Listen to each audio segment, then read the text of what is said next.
Bonjour amoureux de la parole, heureuse de vous retrouver aujourd'hui pour un petit partage. Nous allons parler du temple de Dieu.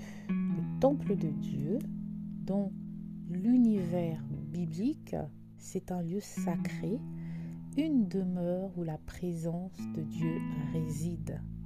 Et nous allons voir à travers cette image ce que nous pouvons apprendre dans la manière dont nous gérons nos relations avec notre prochain, dans nos amitiés par exemple.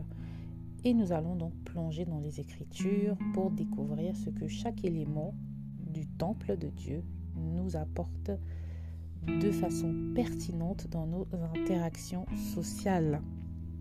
Donc le temple de Dieu, si vous allez dans les Écritures, notamment dans l'Ancienne Alliance, vous aurez différents passages qui vous apprennent que c'est une structure en 3 parties. Nous avons le parvis, le lieu saint et le saint des saints. Et le parvis, c'est la cour extérieure du temple, accessible à tous les fidèles. Les gens se rassemblaient dans le parvis pour prier, offrir des sacrifices et participer à des rituels. C'était un espace symbolique de rencontre entre Dieu et son peuple. Le lieu saint était à l'intérieur du temple. C'était la 2e section, accessible aux prêtres. Il contenait des objets tels que le chandelier à 7 branches, la table des pains de proposition et l'autel des parfums. Et les prêtres y faisaient leurs rituels réguliers. Et enfin, le Saint des Saints, c'était la partie la plus intérieure et la plus sainte du temple. Seul le grand prêtre avait le droit d'y entrer, ou le souverain sacrificateur, et uniquement une fois par an lors du jour de l'expiation. Et à l'intérieur du Saint des Saints, il y avait l'arche de l'Alliance qui symbolisait la présence de Dieu au milieu de son peuple. Et donc ces 3 parties symbolisent souvent une progression spirituelle marquant le chemin vers la sainteté croissante à mesure que l'on s'avance du parvis vers le Saint des Saints. Alors, que nous apprend le temple de Dieu sur la façon dont nous pouvons, nous, en tant que chrétiens, aujourd'hui, gérer nos relations avec les autres, mais aussi cultiver notre relation avec Dieu. Si vous m'écoutez pour la première fois, je suis Luis du blog iletécrit.com et je vous embarque dans un nouveau voyage biblique.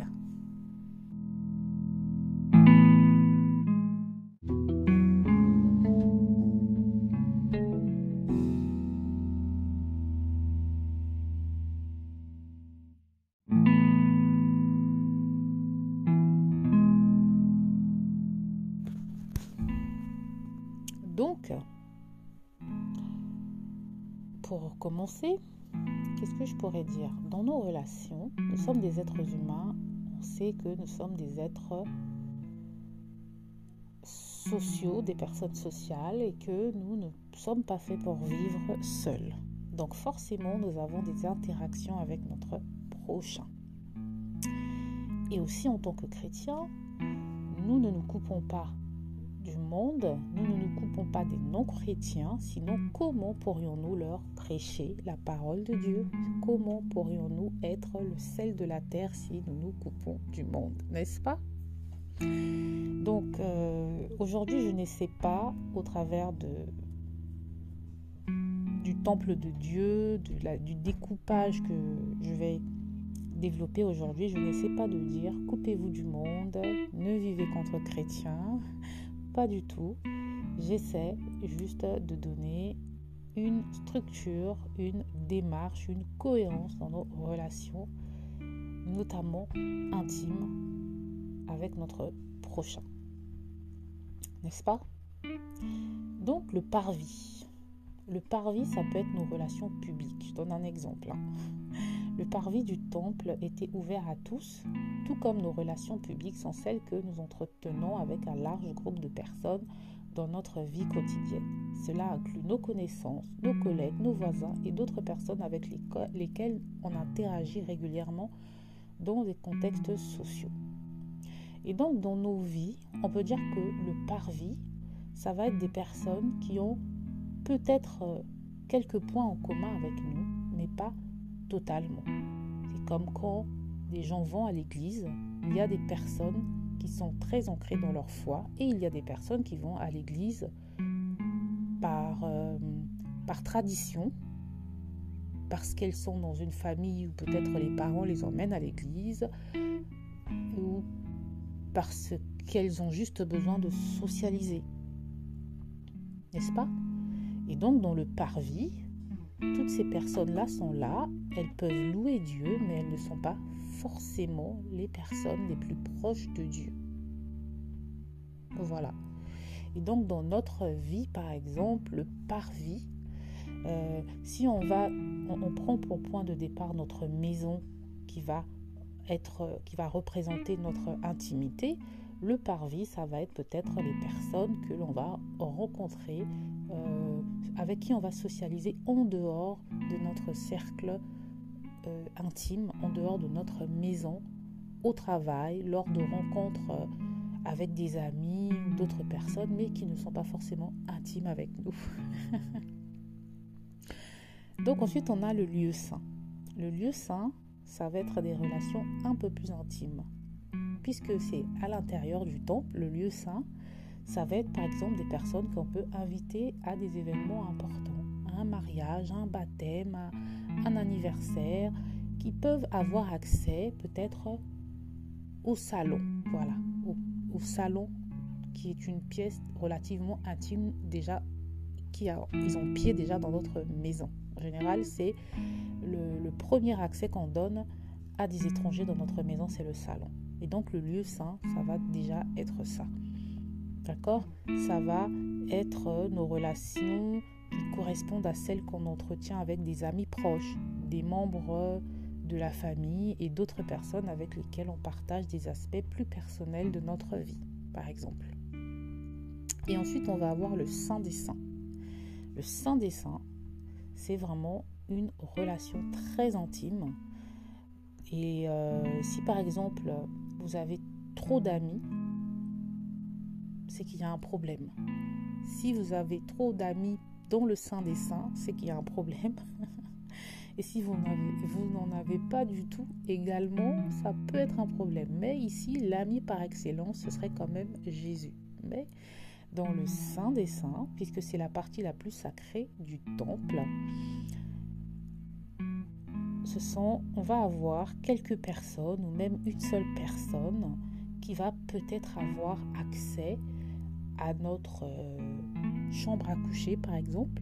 Donc ça veut dire que dans le Saint des Saints, ça peut être peut-être notre époux. Si on n'est pas marié, ça peut être une meilleure amie.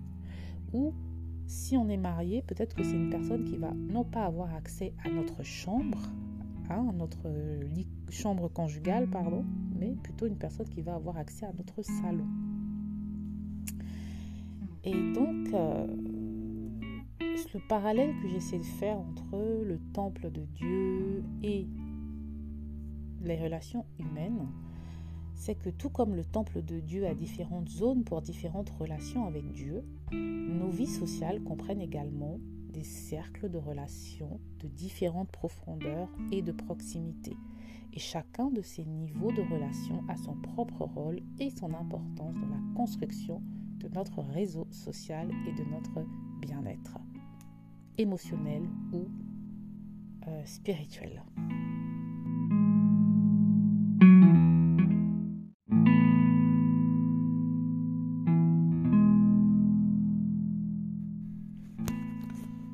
Donc, dans le découpage du temple également, c'est aussi une façon pour Dieu de nous parler à nous.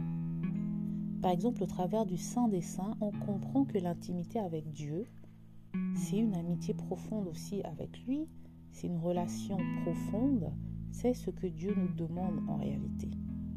C'est le lieu où la présence de Dieu résidait. Et donc, nous, en tant que chrétiens, nous sommes appelés à maintenir une intimité profonde avec lui. Et c'est une relation forte qui va être à la base de toutes nos autres relations. Donc la première relation dans notre vie, ça doit être une intimité profonde avec Dieu. Et le lieu saint, c'était le lieu où les prêtres se purifiaient. Et ça nous montre comme étape dans notre quête de Dieu, si on veut vraiment se rapprocher de Dieu, il y a ce qu'on appelle dans la Bible la sanctification. C'est qu'on se met à part, on se purifie, d'accord ? Et on doit maintenir de la pureté, de l'intégrité. Dans nos relations sociales, ça va être par exemple éviter la calomnie, la médisance, rester fidèle à nos valeurs chrétiennes, éviter le mensonge, rester humble dans nos relations avec les autres et servir les autres aussi. Donc, on doit être non seulement comme cela dans nos relations avec les autres, mais aussi nous purifier pour accéder au Saint des Saints, pour pouvoir nous rapprocher de Dieu. N'est-ce pas ? L'humilité, la sanctification, très important. D'ailleurs, dans Colossiens 3:8, on nous dit « Mais maintenant, renoncez à toutes ces choses, à la colère, à l'animosité, à la méchanceté, à la calomnie, aux paroles déshonnêtes de votre bouche. » Tout cela, éviter toutes ces choses négatives, c'est une façon de nous purifier dans le lieu saint afin de pouvoir avoir accès au Saint des Saints. Et le parvis extérieur, on peut le voir comme une représentation de l'hospitalité et de l'accueil. Dans le parvis extérieur, Dieu nous montre qu'il aime tout le monde, qu'il est ouvert, qu'il est le Dieu de tous. D'accord ? Puisque dans le parvis, tous ceux qui viennent le louer n'ont pas forcément un degré de foi identique, ne sont pas forcément entièrement en Dieu, comme j'ai dit en introduction, que tout le monde, tous ceux qui vont à l'église ne sont pas forcément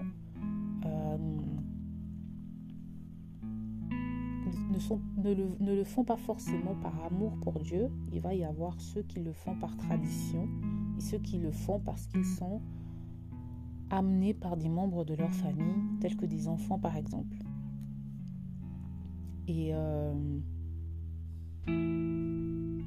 donc, le parvis extérieur du temple était un lieu ouvert à tous. Et de même, nous sommes, en tant que chrétiens, on est appelés à être accueillants, hospitaliers, pas seulement dans nos amitiés, pas seulement avec des chrétiens, mais aussi avec d'autres personnes à qui nous devons témoigner de l'amour pour témoigner Dieu. Témoigner de l'amour à notre prochain, c'est en fait témoigner Dieu, n'est-ce pas ? Romains 12:13, pourvoyez aux besoins des saints, exercez l'hospitalité. Donc le parvis extérieur, c'est un peu comme l'hospitalité de Dieu qui ouvre ses portes, les portes de son temple à tout le monde. Et ensuite, il nous demande de nous sanctifier pour accéder dans le lieu saint, pour pouvoir accéder à sa présence dans le Saint des Saints. D'accord ? Et dans le temple, il y a l'autel des sacrifices. L'autel des sacrifices, c'est le don de soi. C'était l'endroit où on faisait des offrandes qui étaient présentées à Dieu. Et dans nos amitiés, nous sommes appelés à offrir, par exemple, nos talents, notre temps, notre amour de manière désintéressée, en imitant le modèle sacrificiel de Jésus. D'accord ? Que chacun de vous, au lieu de considérer ses propres intérêts, considère aussi ceux des autres. Philippiens 2:4. Donc, dans nos relations, nous devons être ces personnes-là qui servons les autres à l'image de Jésus qui lavait les pieds de ses disciples et qui nous a montré qu'en réalité, un véritable leader, c'est celui qui sert les autres.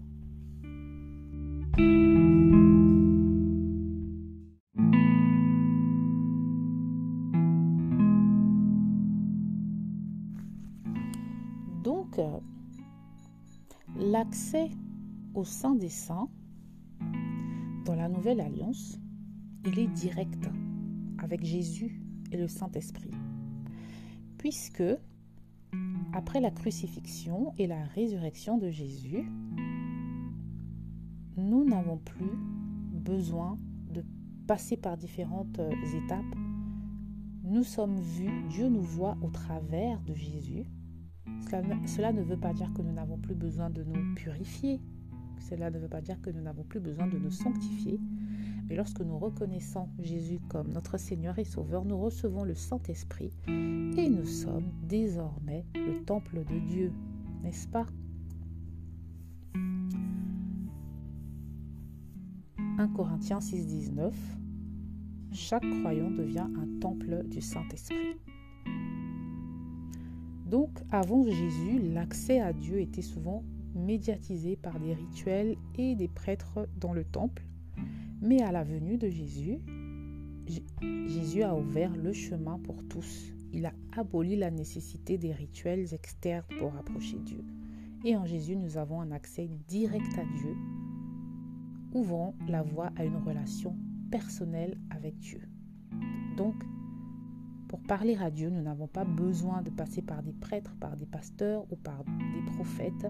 Nous pouvons accéder nous-mêmes directement à son trône. Et le Nouveau Testament enseigne que le voile qui séparait le Saint des Saints a été déchiré lors de la mort de Jésus-Christ sur la croix. Matthieu 27, 51.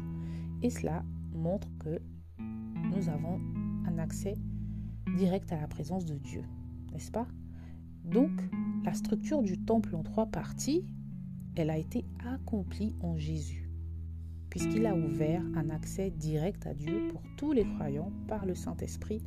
La relation avec Dieu n'est plus limitée à des lieux sacrés ou à des rituels spécifiques, mais elle est maintenant une réalité accessible à travers la foi en Jésus. Maintenant, on a vu que le temple de Dieu dans l'Ancienne Alliance nous apprend comment nous aussi on peut segmenter nos relations dans la vie normale. Et dans la vie normale, dans notre vie de tous les jours, dans notre vie sociale. Et avec Jésus, on a un accès direct. Est-ce que vous ne trouvez pas ça magnifique? Pourquoi? Parce que avec Jésus, l'Église est l'épouse et Jésus est l'époux. Et entre une épouse et un époux, eh bien, il n'y a pas de protocole, il y a un accès direct. Donc, dans nos vies, les personnes qui doivent avoir un accès direct à nos vies, à notre Saint des Saints devrait être réservé à nos partenaires, à nos époux ou à nos épouses, tout simplement. Et pas lorsqu'on est marié, bien sûr. Lorsqu'on est marié, le Saint des Saints, ça appartient à notre époux ou à notre épouse. Une tierce personne ne devrait pas avoir accès à votre chambre à coucher, par exemple. Une tierce personne, c'est une image, parce que je dis la chambre à coucher, ça représente notre intimité. Voilà. Donc, dans le Saint des Saints, il ne devrait avoir que votre époux ou votre épouse, si vous êtes marié, à l'image de Jésus et de l'Église, puisque lorsque nous reconnaissons Jésus comme Seigneur et Sauveur, nous avons accès directement au trône du Père. Est-ce que ce n'est pas magnifique? Donc, la construction de Dieu, du temple de Dieu, nous inspire aussi dans nos relations humaines, dans nos amitiés. Et c'est un guide qui nous montre qu'à chaque niveau de relation, du parvis au sein des saints, nous avons une opportunité de refléter la sagesse de Dieu dans nos interactions sociales. Et si on suit les principes bibliques de l'intimité spirituelle, de la pureté, de l'hospitalité, du don de soi, eh bien, on peut construire des amitiés qui transcendent les simples liens humains. Et surtout, avec Jésus, où nous devenons nous-mêmes le temple, où il n'y a plus d'intermédiaire, on comprend, on voit également la dimension dont le mariage de la relation entre un époux et une épouse, où le Saint des Saints, c'est vraiment l'intimité, où l'accès au Saint des Saints, à l'intimité du couple, ne peut pas être atteint par une autre personne, tout comme dans le temple dans l'Ancienne Alliance où seul le grand prêtre pouvait entrer dans le Saint des Saints. Et nous aujourd'hui, nous sommes le temple en tant qu'église, donc en tant qu'épouse. Donc c'est vraiment un titre de faveur que nous avons. Donc chaque relation, qu'elle soit publique, intime ou profondément personnelle, eh bien qu'elle soit ancrée dans la compréhension de l'amour de Dieu. Et cela va nous permettre de nous édifier mutuellement et aussi de glorifier notre Dieu dans nos vies. Merci de m'avoir écouté. J'espère que ce partage vous aura édifié. Si c'est le cas, n'hésitez pas à liker, partager, pas moi, mais la parole. Ciao!